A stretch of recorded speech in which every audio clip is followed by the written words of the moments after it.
রমজান মাসে ভোক্তাদের সঙ্গে প্রতারণা সহ্য করা হবে না, হুঁশিয়ারি চট্টগ্রাম সিটি কর্পোরেশনের মেয়রের। এবং ফেনীতে র্যাবের অভিযানে বিপুল পরিমাণ মাদকসহ ৩ কারবারি আটক।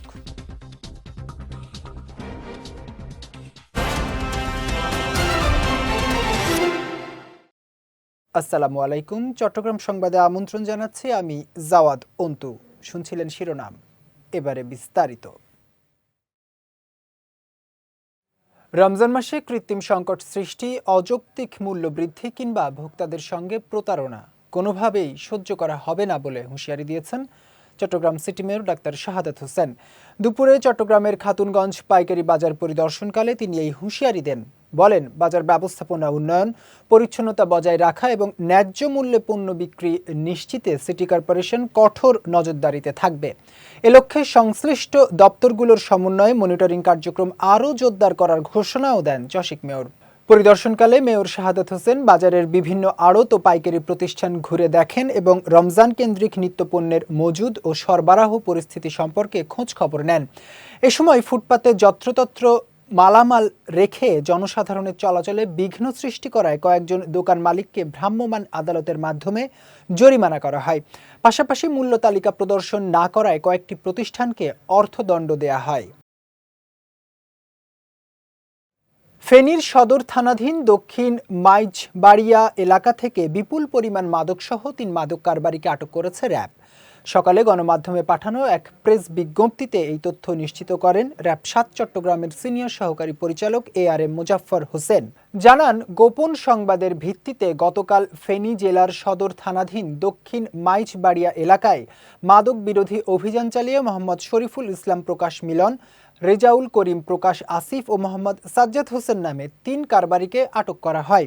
অভিযানে ৪৪ বোতল ফেন্সিডিল, ৭০ পিস ইয়াবা, ১ বোতল বিদেশি মদ এবং ৩০০ গ্রাম গাঁজা জব্দ করা হয়, যার আনুমানিক মূল্য প্রায় ৮০,০০০ টাকা। পরে উদ্ধারকৃত আলামতসহ আটককৃতদের সংশ্লিষ্ট থানায় হস্তান্তর করা হয়।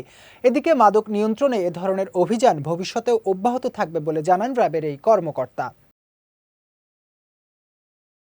চট্টগ্রাম মহানগরীর পতেঙ্গায় প্রাথমিকভাবে ফ্যামিলি কার্ড বিতরণ কার্যক্রম শুরু হতে যাচ্ছে বলে জানিয়েছেন জেলা প্রশাসক মোহাম্মদ জাহিদুল ইসলাম মিয়া। দুপুরে জেলা প্রশাসকের কার্যালয়ে ফ্যামিলি কার্ড বিতরণ বিষয়ে সাংবাদিকদের সঙ্গে আলাপকালে তিনি এই কথা জানান। বলেন, ফ্যামিলি কার্ডের এই পলিসির প্রতিটি স্টেপ বাই স্টেপ মনিটরিং করা হবে, যাতে সেখানে কোনো ধরনের ভুল তথ্য না আসে ও অসহায় কোনো নারী যেন বাদ না পড়েন।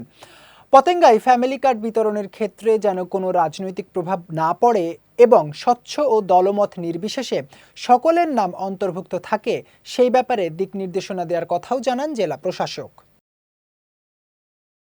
চট্টগ্রাম নগরীর হালির শহরে আবাসিক ভবনে গ্যাস বিস্ফোরণের ঘটনায় অগ্নিদগ্ধ হয়ে চিকিৎসাধীন অবস্থায় আরও 2 জনের মৃত্যু হয়েছে। গতরাতে রাজধানীর জাতীয় বার্ন প্লাস্টিক সার্জারি ইনস্টিটিউটের নিবিড় পরিচর্যা কেন্দ্রে চিকিৎসাধীন অবস্থায় তাদের মৃত্যু হয়। এর মধ্য দিয়ে এই মর্মান্তিক ঘটনায় প্রাণহানির সংখ্যা বেড়ে 5 জনে দাঁড়িয়েছে। চিকিৎসকরা জানিয়েছেন, মৃত মোহাম্মদ সাখাওয়াত হোসেন ও আশুরা আক্তার পাখি দুজনের শরীরের প্রায় শতভাগই দগ্ধ ছিল। বর্তমানে হাসপাতালের নিবিড় পর্যবেক্ষণ কেন্দ্রে চিকিৎসাধীন বাকি 4 জনের অবস্থা অত্যন্ত আশঙ্কাজনক। এর আগে মঙ্গলবার দুপুরে চিকিৎসাধীন অবস্থায় মৃত্যু হয় সামির আহমেদ সুমনের, আর সোমবার প্রাণ হারান নূরজাহান আক্তার রানী ও তার 16 বছর বয়সী ছেলে শাওন। গত সোমবার ভোরে হালিশহর H ব্লকের হালিমা মঞ্জিলের 3য় তলার একটি ফ্ল্যাটে গ্যাস লাইনের লিকেজ থেকে ভয়াবহ বিস্ফোরণে নারী ও শিশুসহ 9 জন দগ্ধ হন। সেন্ট মার্টিন সংলগ্ন সমুদ্র এলাকায় কোস্টগার্ডের পৃথক অভিযানে মিয়ানমারে পাচারকালে বিপুল পরিমাণ সিমেন্ট সহ 20 পাচারকারীকে আটক করা হয়েছে। গতকাল সন্ধ্যায় গণমাধ্যমে পাঠানো এক সংবাদ বিজ্ঞপ্তিতে এই তথ্য নিশ্চিত করেন কোস্টগার্ডের মিডিয়া কর্মকর্তা লেফটেন্যান্ট কমান্ডার সাব্বির আলম সুজন। জানান, মঙ্গলবার সেন্ট মার্টিন ছেঁড়া দ্বীপের দক্ষিণ পশ্চিম সংলগ্ন সমুদ্র এলাকায় একটি বিশেষ অভিযান চালানো হয়। অভিযান চলাকালীন সন্দেহজনক একটি ফিশিং বোটে তল্লাশি চালিয়ে অবৈধভাবে শুল্ককর ফাঁকি দিয়ে মিয়ানমারে পাচারকালে প্রায় ৫ লাখ টাকার ১,০০০ বস্তা সিমেন্ট সহ ১০ জন পাচারকারীকে আটক করা হয়। এ সময় পাচার কাজে ব্যবহৃত ফিশিং বোটটি জব্দ করে কোস্টগার্ড। অপরদিকে আরেকটি অভিযানে মিয়ানমারে পাচারের উদ্দেশ্যে বহনকৃত প্রায় ৩ লাখ টাকা মূল্যের ৬০০ বস্তা সিমেন্ট ও পাচার কাজে ব্যবহৃত ফিশিং বোট সহ ১০ জন পাচারকারীকে আটক করে কোস্টগার্ড। পরে জব্দকৃত সিমেন্ট, পাচার কাজে ব্যবহৃত বোট ও আটককৃতদের বিরুদ্ধে পরবর্তী আইনানুগ ব্যবস্থা নেওয়া হয়।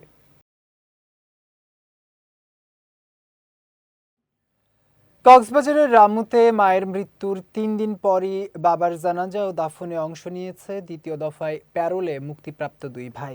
গত ২৩শে ফেব্রুয়ারি নূর আহমেদের মৃত্যুর পর গতকাল পানের ছড়ার স্থানীয় একটি জামে মসজিদ প্রাঙ্গণে জানাজা অনুষ্ঠিত হয়। বাবার জানাজা ও দাফনে অংশ নিতে পরিবারের সদস্যদের আবেদনের প্রেক্ষিতে ফরিদুল আলম ও মোহাম্মদ ইসমাইলকে ৫ ঘন্টার জন্য প্যারোলে মুক্তি দেওয়া হয়। হাতকড়া পরা অবস্থায় ২ ভাই বাবাকে শেষ বিদায় জানান। পরে তাদেরকে জেলা কারাগারে পাঠানো হয়। এর আগে গত ২১শে ফেব্রুয়ারি মা মুস্তফা বেগমের মৃত্যুর পর ফরিদুল ও ইসমাইলকে ৫ ঘন্টার জন্য প্যারোলে মুক্তি দেওয়া হয়। ২.৫ মাস ধরে তারা দুজন কক্সবাজার জেলা কারাগারে বন্দী রয়েছেন। জাকাতের অর্থে এতিমদের পাশে দাঁড়াতে বিত্তবানদের প্রতি আহ্বান জানিয়েছেন চট্টগ্রাম ৯ কোতোয়ালি আসনের নবনির্বাচিত সংসদ সদস্য আবু সুফিয়ান। গতকাল নগরীর কদম মুবারক মুসলিম ইয়েতিমখানার নবনির্বাচিত পরিচালনা কমিটির আয়োজিত ইফতার অনুষ্ঠানে প্রধান অতিথির বক্তব্যে তিনি এই আহ্বান জানান। এ সময় এলাকার প্রতিনিধি হিসেবে সব ধরনের সহযোগিতা করার প্রত্যাশা ব্যক্ত করেন নবনির্বাচিত সংসদ সদস্য আবু সুফিয়ান। ইয়েতিমখানার নবনির্বাচিত পরিচালনা কমিটির ভাইস প্রেসিডেন্ট এস.এম. মোর্শেদ হোসেনের সভাপতিত্বে এতে দোয়া ও মোনাজাত পরিচালনা করেন হেফজ বিভাগের প্রধান শিক্ষক হাফেজ মোহাম্মদ সেলিম উদ্দিন। এ সময় বক্তব্য রাখেন ভাইস প্রেসিডেন্ট মুজিবুল হক সিদ্দিকী, সাধারণ সম্পাদক ডাক্তার পারভেজ ইকবাল শরীফ, অর্থ সম্পাদক ইঞ্জিনিয়ার মোহাম্মদ জাবেদ আফসার চৌধুরী সহ অন্যান্যরা। রাঙামাটির নানিয়াচরে নারী নিরাপত্তা ও জেন্ডার ভিত্তিক সহিংসতা প্রতিরোধ বিষয়ক ডায়ালগ অনুষ্ঠিত হয়েছে। সকালে উপজেলা হর্টিকালচার সেন্টারে এনজিও সংস্থা উইভের আয়োজনে এই কর্মসূচিতে সরকারি বিভিন্ন বিভাগের কর্মকর্তা, কমিউনিটির প্রতিনিধি, সিভিল সোসাইটি সদস্য, মিডিয়া কর্মী, অভিভাবক ও সিএসও সদস্যরা অংশগ্রহণ করে মতামত প্রকাশ করেন। উইভ সংস্থার প্রতিষ্ঠাতা নাইক্রু মার্মা মেরি ও প্রকল্প সমন্বয়কারী সুকান্ত চাকমার পরিচালনায় ডায়ালগে বক্তারা নারীর প্রতি সহিংসতা রোধে সচেতনতা বৃদ্ধি, আইনগত সহায়তা নিশ্চিতকরণ এবং সকল শ্রেণী পেশার মানুষের সম্মিলিত উদ্যোগ গ্রহণের উপর গুরুত্ব আরোপ করেন।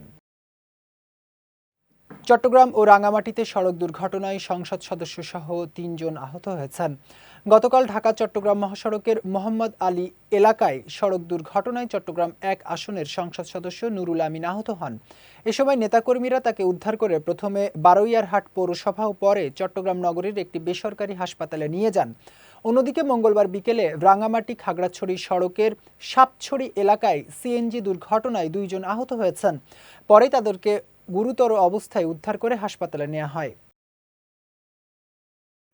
পবিত্র মাহে রমজান উপলক্ষে চট্টগ্রামের রাউজানের দক্ষিণ হিংলা এলাকায় অসহায় ও দুস্থ মানুষদের মাঝে সেহরি ও ইফতার সামগ্রী বিতরণ কার্যক্রমের উদ্বোধন করেছে দক্ষিণ হিংলা তৈয়বিয়া স্মৃতি সংসদ। গতকাল সন্ধ্যায় দক্ষিণ হিংলা তৈয়বিয়া জামে মসজিদ মাঠে এক সংক্ষিপ্ত অনুষ্ঠানের মাধ্যমে এই কর্মসূচির উদ্বোধন করা হয়। উদ্বোধনী অনুষ্ঠানে উপস্থিত ছিলেন সংগঠনের উপদেষ্টা আবু তৈয়ব আনসারি, সেলিন উদ্দিন, মোহাম্মদ নাসির উদ্দিন, ওয়াসিম, মোহাম্মদ হেলাল উদ্দিন সহ অনেকে। এ সময় দক্ষিণ হিংলা, কলমপতি ও শান্তিনগর এলাকার প্রায় ২০০টি অসহায় ও নিম্ন আয়ের পরিবারের ঘরে প্রয়োজনীয় সেহরি ও ইফতার সামগ্রী পৌঁছে দেওয়ার কথা জানান সংগঠনের নেতারা। চট্টগ্রাম সংবাদ শেষ করার আগে শিরোনামগুলো দেখে নিচ্ছে আরও একবার।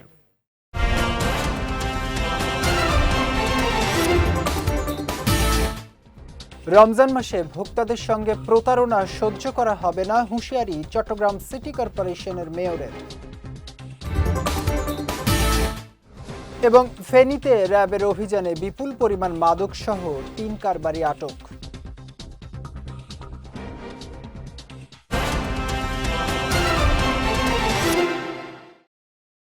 চট্টগ্রাম সংবাদ শেষে আজকের মতো আমি জাওয়াদ অন্তু আপনাদের কাছ থেকে বিদায় নিচ্ছি। রাত 9টায় আমাদের পরবর্তী বিজয় রাতের সংবাদ দেখার আমন্ত্রণ রইল। এছাড়াও আজকে চট্টগ্রাম সংবাদের ভিডিও দেখতে পারেন আমাদের ইউটিউব এবং ফেসবুক পেজে। আমাদের ইউটিউব হলো youtube.com/BJTV অফিসিয়াল এবং আমাদের ফেসবুক পেজ হলো facebook.com/BJTV লিমিটেড। এতক্ষণ সঙ্গে থাকার জন্য ধন্যবাদ সবাইকে।